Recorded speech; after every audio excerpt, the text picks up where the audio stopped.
Now, motion with variable velocity is about the motion with vectors. If you remember, in the vectors, we introduced the velocity. The position vector was equal to, we need the point, which is 2 and 4, and plus the velocity vector, which is 3 and 1 times t. And also we had some parametric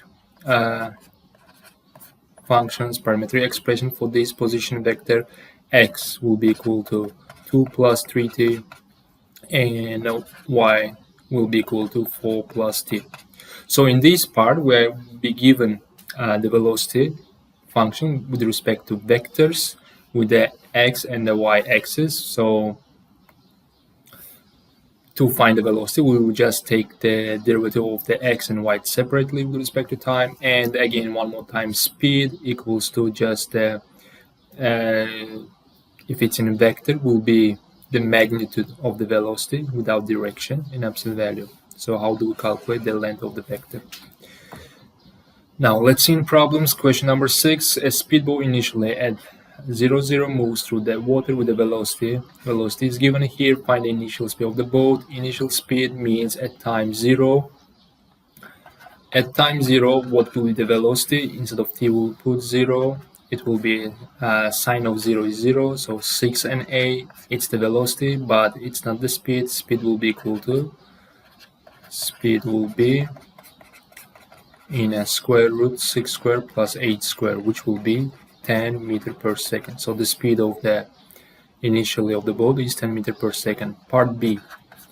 If the boat has speed s meter per second, show that equals this one. So again, this is the velocity. To find the speed, we go with the formula of square root. So in square root,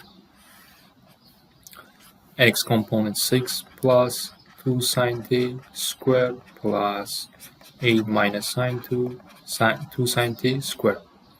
So as you can see, it gives us a s squared. So if we take without square root, it will be speed squared. And we need to just expand the brackets. If you expand the brackets, you will get the same terms. Try to do it by yourself.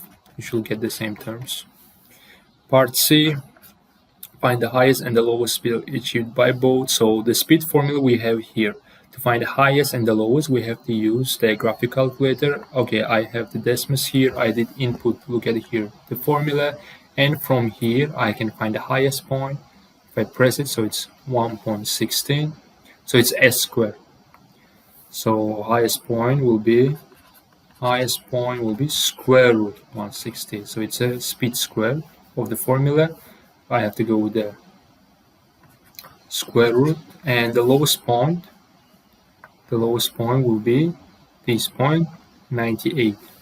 So root of 98. So square root of, do I have calculator here with the basic? Square root of 116. Okay, yeah. First I need to input the number 116 square root 10.77 and 98 square root 9.89.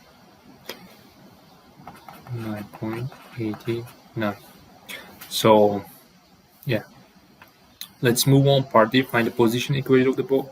So here we have the velocity. They're asking me position equation, so we have to go reversely. We have to take the integral of the velocity. Integral of the velocity will give us the position vector, and here I have to go separately each part. So the first x will be 60 minus 2 cos t plus, let's call c1, and the y part will be 8t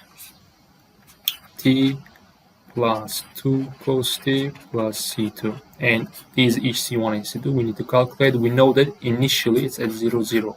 At time 0, when I input time 0, it should be at 0. So if when I input 0 here, 6 times 0 minus 2, cosine of 0 is 1, plus c1 must be equal to 0, so base from here, c1 equals to 2. And the second one, in the same way, it will be c2 minus 2. So the position vector is actually, if I write it here, 60 minus 2 cos t plus 2 and 80 plus 2 cos t plus and minus 2. And how far is the boat from the starting position after 10 seconds? So what do we need to do for part E? You need to just input, we need to have far. So x and y values of these vectors. Instead of t, you have to put 10 and find the length of that vector. That's how you need to do. So it will be, if I put 10, 62 minus 2 cos 10 and 78 plus 2 cos 10 t. Okay, here we'll use a degrees 10. So you have to calculate these one. When you find the numbers, then you have to find how far. It's as if you're starting at origin and you come here and you have to find the distance. When you find this vector, you have to find the length of this vector. Let's do one more example. Question number 9. I will do just half of it. Now, train is moving in this anti-clockwise around the circle track. Its position given by parametric equation this part. X and y were 10 centimeters. Find the radius of the track. So if you remember, the equation of the circle is always x squared plus y squared equals to r squared. So here I have my x's and y's. So if I take the square, they ask me finding the radius. So 30 plus cosine t by 6 squared plus 30 plus sine t by 6 squared must be equal to the radius squared. So it will be 900 cosine squared t by 6 and 900 sine squared t by 6 equals to r squared. So from here 900 is common. If I take it outside, cosine squared t by 6 plus sine squared t by 6, we know from the trigonometry it's 1. So r squared equals to 900 and r will be equal to 30. How long does it take the train to complete the lap of the track?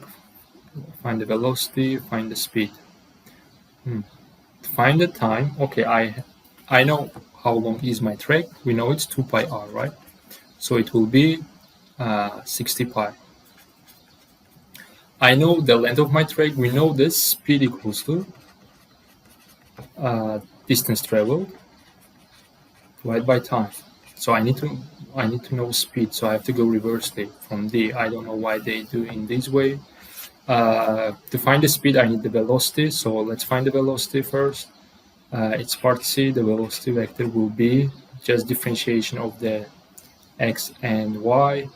It will be, if I differentiate directly, minus 5 sine t by 6, and the other one will be 5 cosine t by 6.